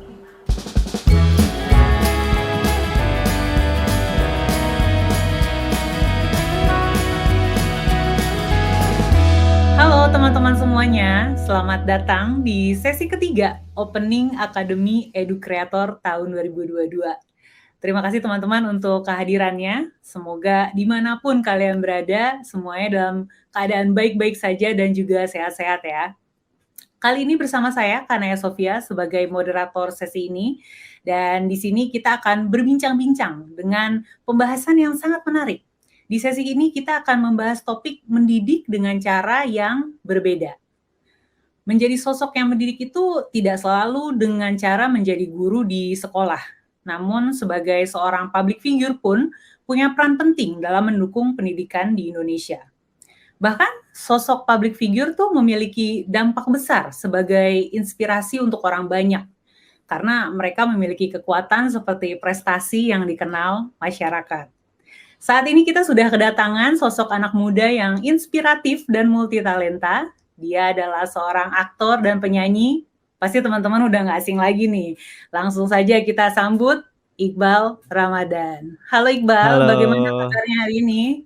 Baik, Kanaya, teman-teman di rumah apa kabar semuanya? Sehat-sehat ya? Seakan-akan saya bisa mendengar suara kalian ya. Anggap saja ada Padahal 1 juta penonton. Nah, iya, semoga teman-teman di rumah sehat. Saya sehat, Kanaya, alhamdulillah. Kanaya apa kabar? Oke, baik, sehat. Sebelumnya terima kasih ya sudah menyempatkan waktunya untuk hadir di tengah-tengah kita hari ini. Thank you for Terus having me. kalau ngomong-ngomong nih ya soal Iqbal, aku barusan stalking di media sosialnya. Sepertinya akan ada film baru yang dibintangi Iqbal yang akan tayang sebentar lagi. Kalau boleh kasih tahu bocoran sedikit aja, sinopsis singkat dari filmnya. Sinopsis singkat dari filmnya bercerita tentang 6 anak muda yang bergabung menjadi sebuah komplotan untuk melakukan sebuah pencurian lukisan karena alasan butuh uang gitu ya. Nah, ini perjalanan mereka untuk mendapatkan lukisan tersebut dan menjawab pertanyaan apakah uang adalah jalan keluarnya. Nah, itu dia. Dalam ya message-nya. Baiklah, aku juga nggak sabar. Tapi kalau mengenai film yang akan tayang yang dibintangi Iqbal, kayaknya semua orang udah tahu. Nah, yang saya penasaran ya, yang nggak tahu, di tengah-tengah kegiatan Iqbal yang padat itu, biasanya kalau punya waktu luang, apa sih kegiatan favoritnya? Belakangan ini aku baru tersadar sih karena ya justru kalau punya waktu luang kadang-kadang malah bingung mau ngapain gitu loh. Waktu luang tuh malah jadi kayak ngapain ya? Malah jadinya tiduran, santai-santai. Justru belakangan ini belajar untuk menguasai nggak ngapa-ngapain karena ternyata it's an art ya. Harusnya dunia itu bisa menjadi tempat yang lebih baik kalau man can sit alone by themselves in a quiet room gitu, doing nothing gitu. Ada judul bukunya juga tuh, The Art Exactly. of Iya. Jadi kayaknya belajar menguasai itu kayak udah nggak apa-ngapain man, nggak harus selalu sibuk dan produktif gitu loh. Oke, menarik. Baiklah, kita langsung masuk aja nih ya ke pembahasan topik kali ini yang tadi sudah saya sebutkan, yaitu mendidik dengan cara yang berbeda. Jadi seperti kita tahu, Iqbal ini merupakan seorang public figure di dunia entertainment, tapi juga dikenal dalam dunia pendidikan. Nah, yang saya ingin tahu adalah menurut Iqbal, seberapa penting sih seorang public figure itu punya jenjang pendidikan tinggi? Karena kita tahu kemarin sempat ramai di berita mengenai Roy yang dari Citayam Fashion Week yang menolak beasiswa gitu karena dia beranggapan lebih baik saya bekerja sebagai seorang content creator. Nah, Hmm. pandangan Iqbal sendiri bagaimana nih? Kalau buat aku pribadi sih kayaknya nggak cuma sebagai public figure gitu ya, tapi semuanya sih, be it orang biasa atau apapun lah cita-citanya gitu, menurutku penting sih untuk terus melanjutkan pendidikan gitu ya. Dan buatku sendiri, pendidikan tuh it's supposed to be a right, harusnya itu menjadi sebuah hak. Cuma memang di Indonesia rasanya itu tuh jadi hak istimewa atau privilege gitu yang kayaknya emang gak semuanya bisa dapetin kan, which is sesuatu yang ya buatku disayangkan gitu. Tapi kalau lo punya kesempatannya untuk bisa melanjutkan ke jenjang pendidikan yang lebih tinggi, gue sih aku sangat merekomendasi gitu untuk ngambil chance tersebut. Karena buatku sendiri bisa melanjutkan pendidikan, bisa lanjut sekolah, bisa lanjut kuliah, nggak cuma tentang pelajaran yang didapetin di kelas sih, nggak cuma tentang silabus, nggak cuma tentang SKS yang harus dikejar gitu ya, tapi wawasan, koneksi, cara berpikir, terbiasa dengan deadline, terbiasa untuk on time, terus belajar untuk berdiskusi, belajar untuk mengemukakan pendapat, public speaking. Itu tuh menurutku hal-hal yang jauh harganya lebih mahal daripada apa yang dipelajarin di textbook gitu. Karena sekarang juga kalau ditanya Kanaya, sebutin pelajaran yang kakak pelajarin pas SMP atau SMA, aku nggak yakin Kanaya inget gitu. Tapi experience organisasi misalnya, be it OSIS atau nggak tahu dokter kecil tuh SD ya. Dokter kecil misalnya pas SD mungkin hal-hal kayak gitu yang justru, atau BEM mungkin kalau di kampus, itu yang lebih akan keinget gitu, dan itu yang menurutku harganya jauh lebih mahal dan nggak bisa didapetin di mana-mana. Nah, itu dia. Jadi kalau bisa diambil kesimpulannya adalah kenapa harus mengambil pendidikan, selain dapat wawasan, yang kedua adalah pembentukan karakter serta pengalamannya itu yang kita dapat Betul. ya dari jenjang Betul. pendidikan itu. Oke, menarik. Thank you, Iqbal. Kemudian kita lihat nih, Iqbal tuh kan kayaknya kalau lihat di media sosial, karyanya terus ada ya, terus muncul gitu. Mau musik, mau film gitu. Nah, value atau pelajaran berharga apa nih yang selalu coba Iqbal sisipkan pada setiap karya supaya audiens tuh bisa memetik dan merasakan manfaatnya saat menyaksikan karya Iqbal? Ini soalnya bisa dilihat dari dua sisi sih. Maksudnya menurutku terkadang karya itu terjadi justru karena kitanya pengen menyampaikan sesuatu kan. Ada sesuatu yang mengganjal, and then kita sampaikan. Terkadang menurutku nggak selalu juga berharap ini bisa diterima atau bisa dimengerti oleh si audience. Unless emang kalau misalnya lo jualan something, lo emang udah niatnya mau jualan, kayak lo mau nggak mau juga harus mikirin kayak how would the audience could engage with your product atau your content gitu. Cuma kalau dari aku pribadi, karena ya aku selalu berusaha untuk jujur dalam semua karyaku. Another note to myself gitu ya, aku berusaha untuk tidak terpolarisasi juga sama pasar gitu. Just do what you want. At least that's what I'm doing gitu. Aku melakukan apa yang aku mau. Dan mungkin buat teman-teman yang lagi nonton ini, do what you want. Kulik apa yang lo suka, tekunin apa yang jadi passion lo. Dan maybe itu another tips ya di luar selain tadi ngambil jenjang pendidikan kalau bisa gitu, dalam tanda kurung kalau bisa, tapi juga tekunin passion lo apapun itu. I guess these days kayak semua orang berusaha untuk jadi gaul, kayak main sana sini. Well, mungkin itu penting untuk punya koneksi, networking, dikenal juga gitu ya. Jadi lo punya banyak kenalan lah kalau misalnya lo pengen bikin project apa segala macam. But on the other hand, menurutku juga be nerdy sometimes. I don't know, do your thing. Maksudnya ketika lo spend waktu untuk berdiam diri sama diri lo, and then ngulik referensi, nonton video, baca, nonton, create something gitu. Lo akan jadi tahu apa yang lo suka, passion lo ada di mana, and then lo bisa nekunin itu. Dan ketika nanti lo tekunin dan lo jadi pro dalam bidang itu, akhirnya lo sendiri yang akan dicari sama orang-orang gitu. Jadi yeah, do you think? Oke, tapi tadi aku Iqbal bilang just be yourself gitu. Nah, Yeah.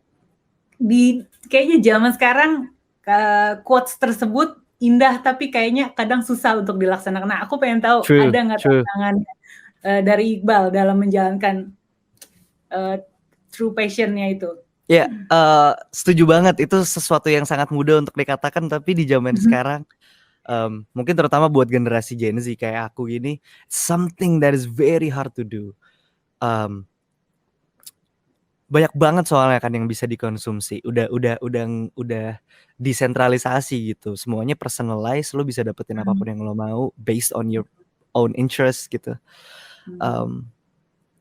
Ya di satu sisi bagus menurutku. Tapi aku juga paham tadi di satu sisi jadi kayak crisis identity, kayak aduh gue tuh yang mana sih, kok gue ini. Coba menurutku itu something yang harus di-embrace sih, karena itu sesuatu yang aku juga belajar untuk melakukan. Instead of kayak pinpoint kayak oh this is who I am, ini satu-satunya hal yang gue suka, ini satu-satunya hal yang gue bisa. Kurasa itu adalah sebuah keuntungan justru ketika lo gak yakin-yakin amat gitu. Because buatku artinya lo jadi bisa explore ke semuanya. Yang penting jujur aja, gue emang kepo nih pengen belajar ini, gue emang kepo nih pengen nyiptain ini, gue emang, yang penting maksudnya jujur aja sih Kak, nggak ikut-ikutan, nggak kemakan zaman gitu ya. Ya referensi it's okay, tapi maksudnya yang penting semuanya tuh datang dari diri sendiri dan emang jujur dan bisa mempertanggungjawabkan apa yang lo bikin. And satu lagi aku mau nambahin Kak, kamu harus suka sama apa yang kamu bikin. Apapun hasilnya, karena buatku that's how an artist should be. Maksudnya lo harus bangga dan percaya sama apa yang lo bikin. Yang kedua, buatku itu adalah the best defense mechanism ketika ada orang yang bilang nggak suka sama karya lo, karena lo bisa bilang oh nggak, gue emang sengaja bikin kayak gitu, lo aja yang taste-nya beda. Kalau udah ngomongin taste kan nggak bisa didebat kan, nggak ada musik, nggak ada film yang jelek, yang ada taste kita yang berbeda gitu.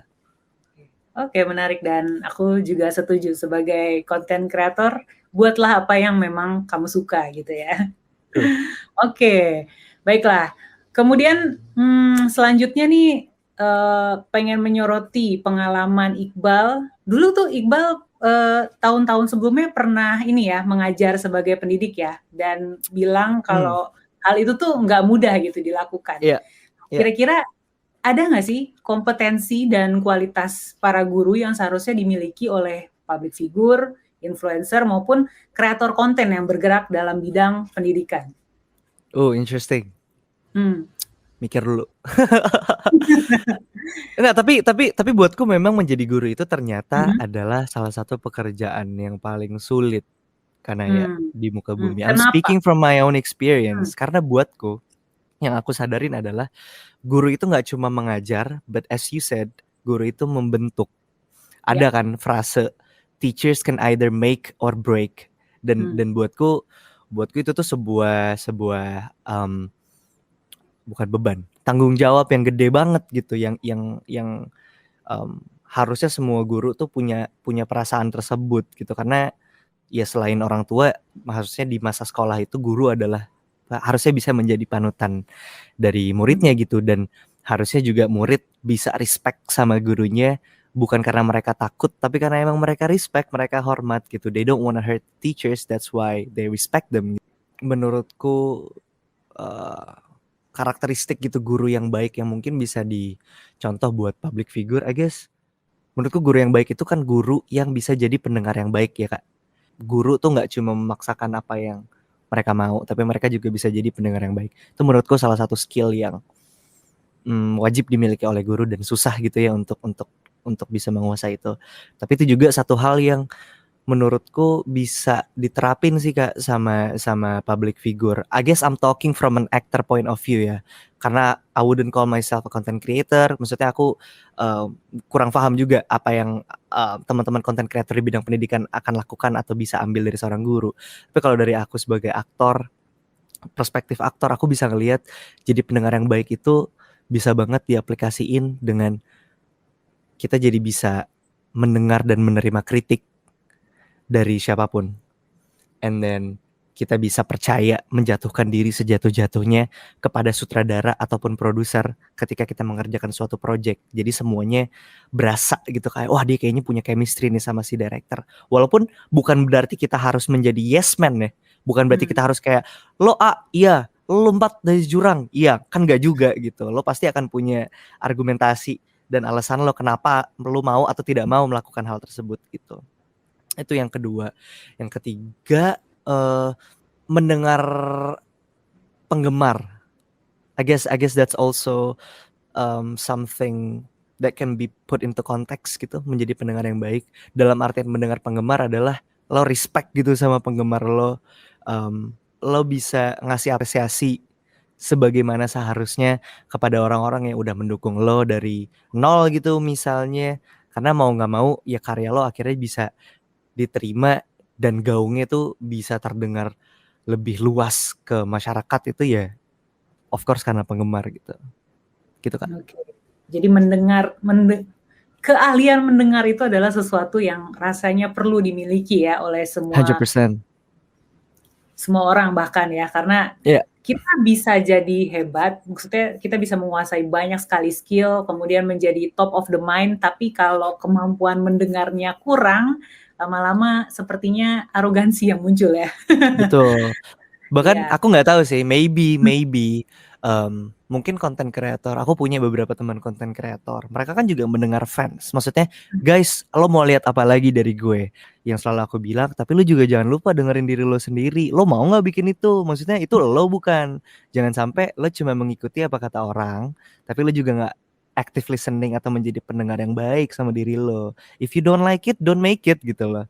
Because you gotta be proud of everything you do. Gitu. Balik lagi ya ke poin sebelumnya ya, bangga dan lakukan yang kamu suka. Oke, menarik.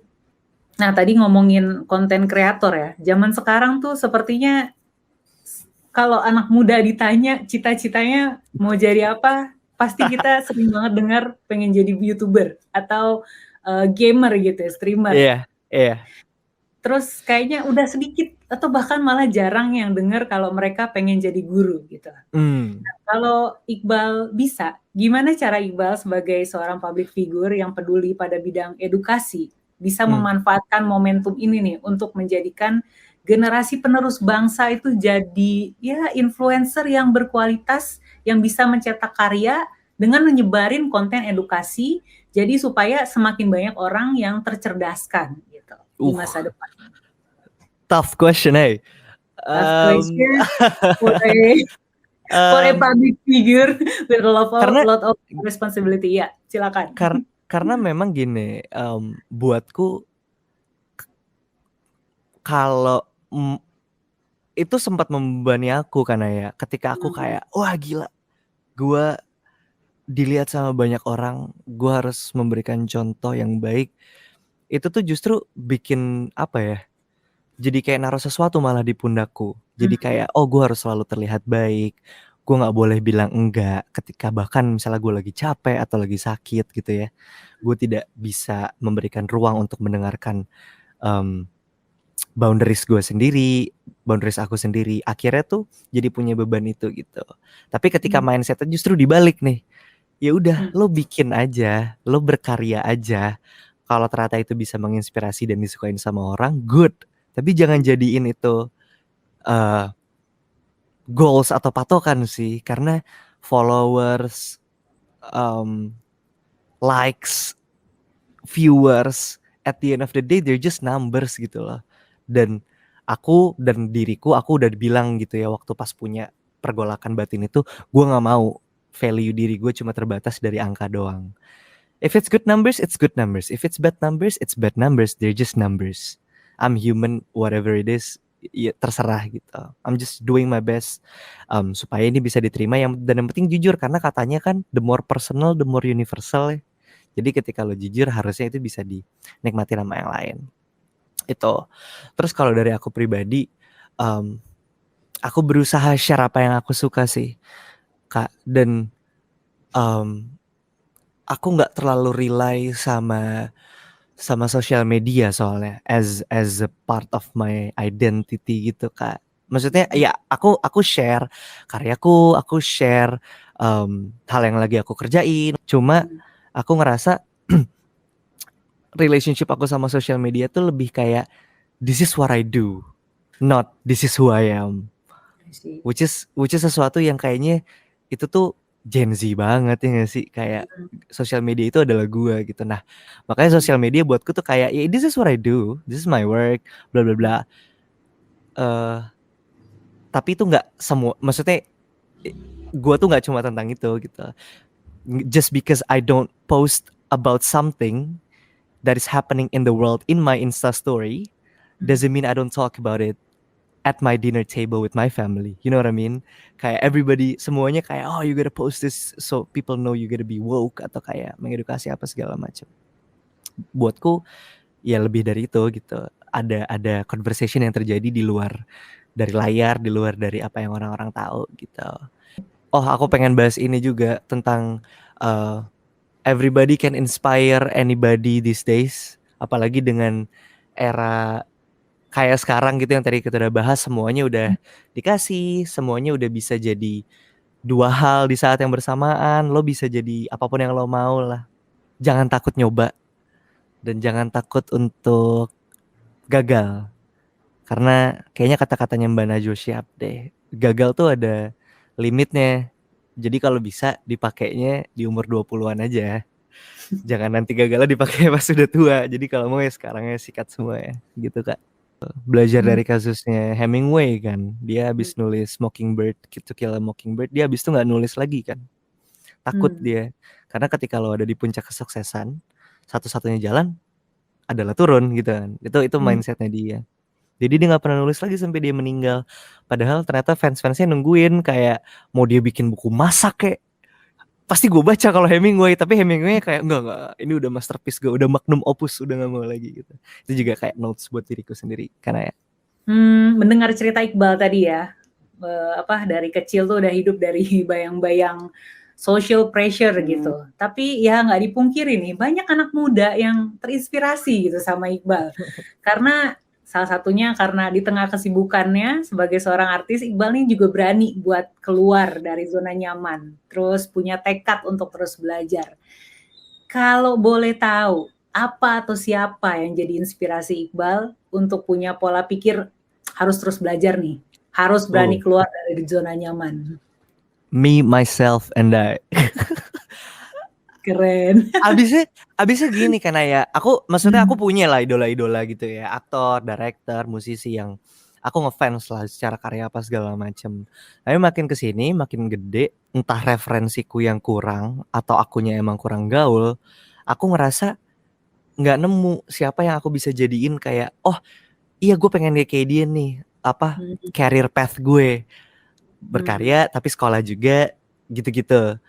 Yang bukan sejiwa, yang sereferensi lah gitu, yang karyanya juga suka, pendidikan juga aku suka gitu. Nah aku tuh nggak nemu gitu, walaupun mungkin ada orangnya, cuma aku kayak kayaknya nggak preference gue deh gitu. Jadi akhirnya aku sempat ngobrol sama manajerku, aku pengen deh punya lagi kayak role model kayak nih orang gitu ya, yang mirip mungkin career path-nya, tapi kok nggak ada.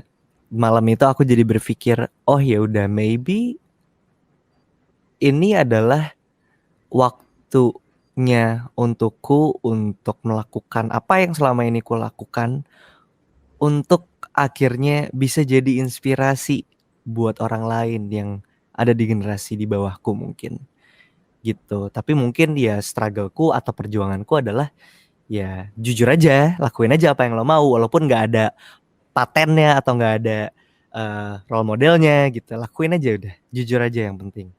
Kalau di dunia kepenulisan tuh ada pepatah, kalau kamu tidak menemukan buku yang ceritanya ingin kamu baca, maka kamulah yang tulis cerita tersebut. Exactly. Nah kalau ini Iqbal, kalau tidak ada sosok yang menginspirasi, jadilah sosok itu. No, true. Aku pernah baca itu kayak write the music you wanna listen to, make the movies you wanna watch, karena you are what you consume. Aku percaya itu soalnya. Jadi tadi you gotta be proud of things you like, dan itu tadi kalau lu nggak nemu idolanya, then be your own idol, man. Nah, itu dia teman-teman. Nggak salah nih memang Iqbal menjadi inspirasi kita semua ya. Seru banget obrolan kita kali ini ya. Cuman sayang sekali waktu kita nih sudah menuju ke bagian akhir. Semoga dari obrolan kita tadi teman-teman dapat apa ya? Dapat insight, dapat inspirasi yang baik dicatat dan bisa diaplikasikan gitu. Mulai dari tadi apa tuh? Sekolah tuh bukan cuma perihal wawasan tapi juga pembentukan karakter dan pengalaman ya. Terus juga Iqbal bilang lakukan yang emang kamu mau dan be yourself gitu, tunjukin jati diri kamu sendiri gitu. Terus sampai yang terakhir tadi, kalau memang tidak ada sosok yang menginspirasi, jadilah sosok yang menginspirasi tersebut. Keren banget. Oke, terima kasih ya Iqbal buat waktunya sama sharing-sharing kasih, pengalamannya Kanaya. kali ini. Thank you so much. Sebuah Terima kasih. kehormatan nih. Sebuah kehormatan bisa berbincang-bincang dengan Iqbal. Semoga kita bisa ketemu lagi ya di lain kesempatan. Terus Siap. juga terima kasih buat teman-teman yang udah menyaksikan sesi kali ini. Semoga bisa jadi pembelajaran dan edukasi tersendiri buat teman-teman Kok Bisa. Saya Kanaya Sofia dan Iqbal Ramadan izin pamit. Terima kasih atas perhatian teman-teman semua. Sampai jumpa. Oke, makasih Iqbal buat setiap semangat yang disampaikan. Yang pastinya setelah ini tuh mata kita jadi lebih terbuka nggak sih? Dan wah, pikiran kita. Dan gue pengen ngutip salah satu kata-kata Iqbal tadi. Yang dia bilang, jangan takut buat berkarya. Terutama untuk hal yang emang dirasa benar dan bermanfaat. Ayo nih, teman-teman, siapapun dari kalian yang nonton ini, ikut berperan serta dalam meningkatkan pendidikan. Dengan cara ya tadi, membanjiri internet kita dengan konten-konten yang positif. Sayangnya, dengan berakhirnya materi dari Iqbal tadi, itu membawa kita ke penghujung acara ini, yaitu konferensi pendidikan sekaligus pembukaan Akademi Edu Kreator yang ketiga. Dan pastinya jangan lupa terus ikutin sosial media Kok Bisa. Di Instagram itu kan @kokbisa dan YouTube, ya Kok Bisa Channel gitu kan, untuk mengetahui seputar Akademi Edu Kreator yang ketiga ini dan buat terus dapat update-nya lah. Dan buat dapat juga konten-konten lainnya. Terakhir, gua dan seluruh orang yang terlibat di dalam Akademi Edu Kreator ini mengucapkan terima kasih yang sebesar-besarnya, terutama buat para pembicara nih yang udah mau berpartisipasi dan membagikan ilmunya nih ke kita semua. Nggak lupa juga kami mengucapkan terima kasih kepada seluruh partisipan yang sudah mengikuti rangkaian acara hari ini.